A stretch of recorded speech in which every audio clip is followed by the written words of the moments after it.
Hey guys, Natalie Pierre here. I hope you all are staying safe and staying home if you're able to, practicing social distancing so we can flatten the curve as it relates to the coronavirus. The last couple weeks while I've been at home, something that's really been on my mind and on my heart has been just finding a way to start a conversation about mental health, because right now it's so important that we're taking care of our mental health because we're dealing with so much uncertainty and so many unknowns. And so many of the outlets that some of us use to maybe cover up or not maybe address some trauma we've experienced at some point in our life is, we use the gym or we use our work. We really pour ourselves into that. We don't actually work through that trauma. For those of you who don't know who I am a sports journalist by trade. I am also a survivor of domestic violence and a survivor of an attempted suicide. About 5 years ago, I found myself in a situation where I felt like I couldn't go home, just in my marriage and in my life. And I also hadn't explained to anyone what I was going through in my marriage. And as someone who's always been that strong backbone person in my family and in many of my groups of friends, it was extremely difficult for me to find a way to ask for help. I was dealing with shame and just disbelief that I was really in that situation. I felt lost and ultimately found myself with a lighter, gasoline, and lit a flame that really would change my life forever. So many of the experiences and the things that I've gone through over the last 5 years, I feel like have uniquely prepared me to get through this situation. I am someone who is, as long as I can remember, dealt with anxiety and dealt with OCD. And, I've had to really deal with that since my suicide attempt. I was in the hospital for 15 months, and during that time I was confined to a hospital bed, and I wasn't able to walk, I wasn't able to leave, I wasn't able to go to the gym, I wasn't able to work. And probably not being able to work hit me the hardest, because for everyone that knew me at that time, I was completely defined by my career. So to not be able to do my job and tell stories and I love to do that so much, it really, really was difficult for me. And it really forced me to understand myself and learn to confront some of the things that caused my anxiety, that caused my OCD.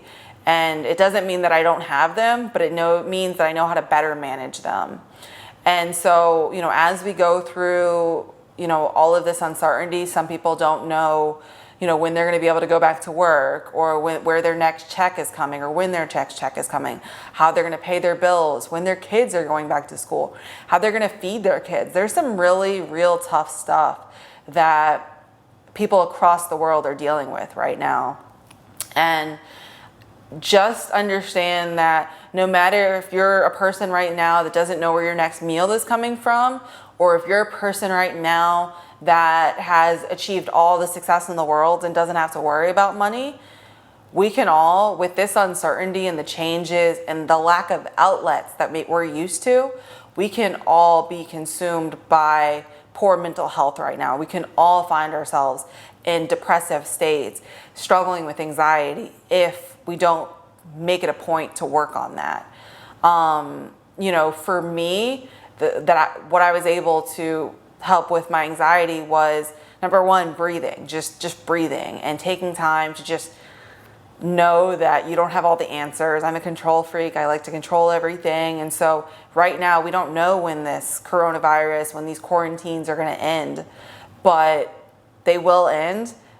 That's not completely in our control. And understanding that that's something we can't control, but we can control how we spend our time. We can control if we're spending our time in positive ways, if we're finding ways to give back, if we're finding solutions to some of the problems we're facing. if there's only so much we can do to find solutions for that, we also have to find acceptance in that and understand that stressing over that and really consuming yourself with that when there's genuinely and literally nothing more you can do. If you've applied for all the jobs, if you've looked into all of the fundraisers that may apply to you, if you've made a note of what your stimulus check is going to look like, if you're going to get one, all of that, and you've done everything you can do, then you have to find peace in that. Because if you spend the next weeks, months, however long this is going to be, just stressing over that, it can consume you and you can find yourself in a really bad place. I'm very fortunate that I was able to figure out and learn so much about myself through my 15 months in the hospital. And when I came out, I had a lot less stability, support, money than ever, but I was genuinely happier than I've ever been. And it's not to say that I was a sad person before.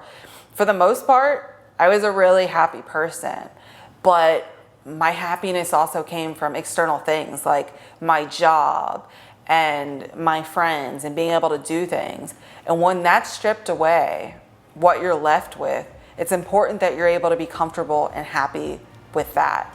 And so I want to help you guys all get there. Right now, everyone's challenging each other to take shots and do push-ups and send pictures of dogs and do all of these things. But I really want to challenge you guys to work on your mental health, to make sure that's a priority for you, to make sure that you're creating structure in your day that will allow you to be mentally healthy.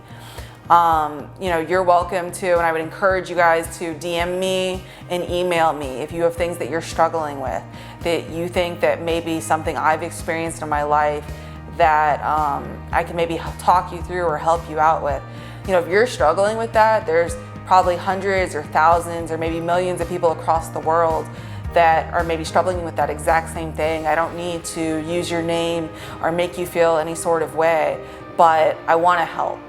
And it's important right now that we help ourselves get through this so that when the world does resume, when this does end, that we are mentally healthy after it, and hopefully even healthier than we were at the beginning of it. Because moments like these, challenges like these, they're hard and they're gonna be hard. I'm not saying taking anything away from that, but there's something beautiful that can happen when you take this challenging situation and you're able to walk away better and happier from it.